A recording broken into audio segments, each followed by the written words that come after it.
So this past weekend, we had some big news coming out of MLB.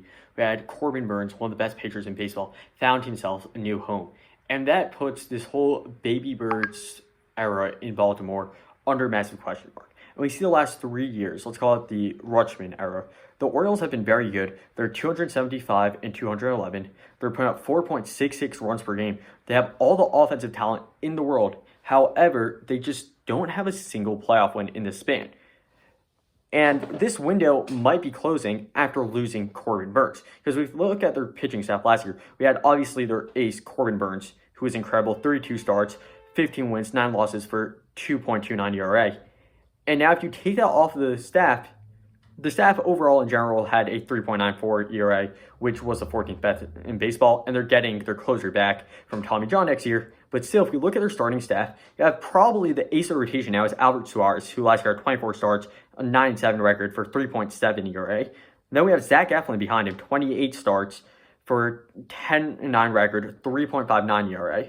Then afterwards, we have Grayson Rodriguez, who only made 20 starts, 13-4 record, but that was mostly because of run support, because we see that from his only 3.86 ERA. Behind him at their 4 spot, then their 5 spot, we have Dean Kramer, 24 starts, 8-10 record, 4.10 ERA. Then we had Cole Irvin, who just had kind of shaky year. He made 16 starts, went 6-6 with a 5.11 ERA. And then you also have Kyle Bradish, who's pretty young, but he's just been so injury prone.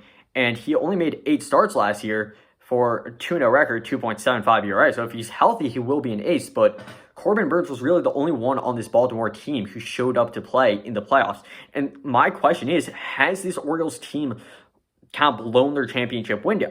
Because we all know that in the playoffs, you need those superstars to take over, especially the pitchers. We saw Garrett Cole do it with the Yankees last year. We've seen Montgomery and Eovaldi do it with the Rangers a couple of years ago. There's plenty of examples of you need a pitcher who can take over, a guy who you can rely on. And the Orioles don't really have that guy who's going to go out there, who's a stone-cold killer, cold-blooded guy. The guy with the lowest ERA in the rotation is Zach Eflin at 3.59.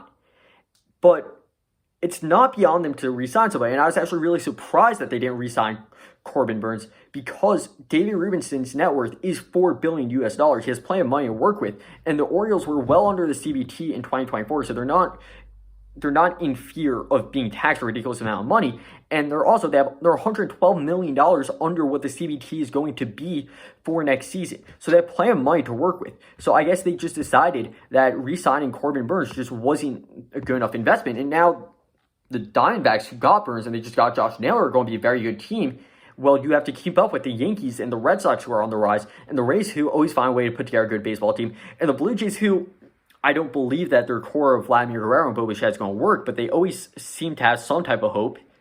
There's very competitive AL East, and you don't have an ace. Now, there are still plenty of pitchers on the market. You still have a guy that I think they should give a shot to, Nick Pivetta. As a Yankees fan, I've watched him a lot, and his stats aren't great. He's 31 years old. Last year had 26 starts, a 6-12 record, 4.14 ERA, but he's always nasty, has great stuff. With the right coaching, he can become that ace.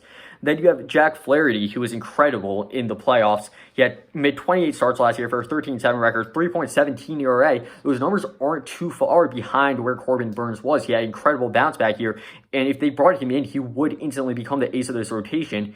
And he was pretty good in the playoffs. He did have a couple of rough starts late, but I think that he would be a huge addition. Then they could always take a flyer on Justin Verlander. He's 41 years old, and he's come off a really rough injury-plagued 2024 season, in which he only made 17 starts for a 5-6 record, 5.48 ERA.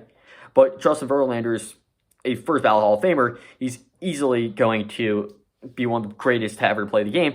So taking a shot on him is definitely worth the risk, especially a guy who has been so great and so proven in the playoffs. There's no reason not to bring him onto the team if they can afford it. With $112 million to work until the CBT and $4 billion in Rubenstein's pocket, I don't see a reason for them not to go out and get Justin Verlander or get this pitching help. And as I previously mentioned, these guys can really hit. They have Jackson Holliday coming up. They already have Garner Henderson. They have Adley Rutschman. They have so many incredible hitters. Ryan Mountcastle, Jordan Westburg. They add Tyler O'Neill, who I don't know how well his swing plays in that deeper left field wall, but they did make it a bit shorter. But he should be a solid addition. He's coming off of a great season last year. They've been putting up 4.66 runs per game in these past 3 years. if they can figure out the starting pitching, and we mentioned that they're getting Bautista back from surgery, their bullpen's good, their lineup's great top to bottom. They really need to add a couple, not even a couple, just one ace. As we previously mentioned, they have plenty of depth in their rotation, especially getting Kyle Bradish back, but they need that stone cold killer. They need that guy that can go out and win big games. And without that, with the way that the AL East is competitive and nobody who's that scary, as a Yankees fan, I'm not intimidated by this Orioles team. I was very intimidated by them 2 years ago. I was very intimidated by them last year until they kind of fell apart at the end of the year. I was hoping the Yankees wouldn't play them in the playoffs. I was glad to see them lose to the Royals. And if they want to be a team that is feared, they have to add pitching. And I simply cannot understand why Rubenstein hasn't been more aggressive adding starting pitching in this offseason, especially with their guy that they already knew that he worked in their system, Corbin Burnes. Now that they missed out on Burnes, they really need to go out and get probably either Flaherty, Pivetta, or Justin Verlander. But until that happens, I think that they're not a championship contender, and the Baby Birds World Series window might be closed.